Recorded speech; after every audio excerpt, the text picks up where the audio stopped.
હું હારેજા રિંકલ વ્રત ડિજિટલ ન્યૂઝમાં આપનું હાર્દિક સ્વાગત કરું છું। જુઓ આજના મુખ્ય સમાચાર।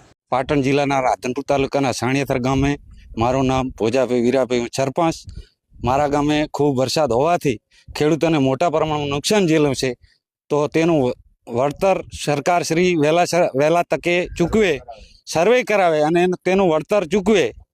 બીજું કે ખાસ જણાવવાનું કે ગામના પાણીના નિકાલ માટે ગામની જે શ્યામ છે એ મોટા પ્રમાણમાં ભરી રહે છે, તો ખેડૂતોને નુકસાન જાય છે, પારાવાર નુકસાન પડે છે, તો એનો પણ નિકાલ કરવા સરકારશ્રીને વિનંતી।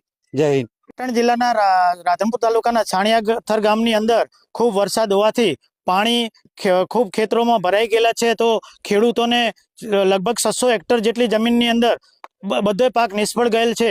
તો તત્વરે સરકારશ્રીને વિનંતી કે સર્વે કરાવી અને ખેડૂતોને વળતર આપે, પ્લસ કે 5000 જેટલા પશુઓ ગામની અંદર છે, તો ઘાસચારો પણ પશુઓને નથી। તો તત્વરે સરકારશ્રીને વિનંતી છે કે ખેડૂતો અને પશુપાલકોને આના માટે કોઈ કેન્દ્રો કે ખોલાવી અને તત્વરે એને વળતર ચૂકવે।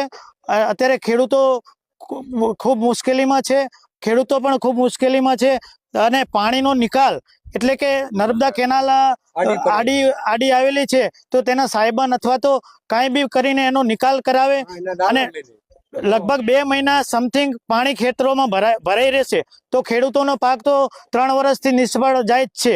તો અત્યારે ખેડૂતોને બહુ બેહાલત છે, તો એના માટે ખેડૂતોને વળતર આપે અને સરકારશ્રીને વિનંતી કે તત્વરે એનો સર્વે કરાવીને વળતર આપે।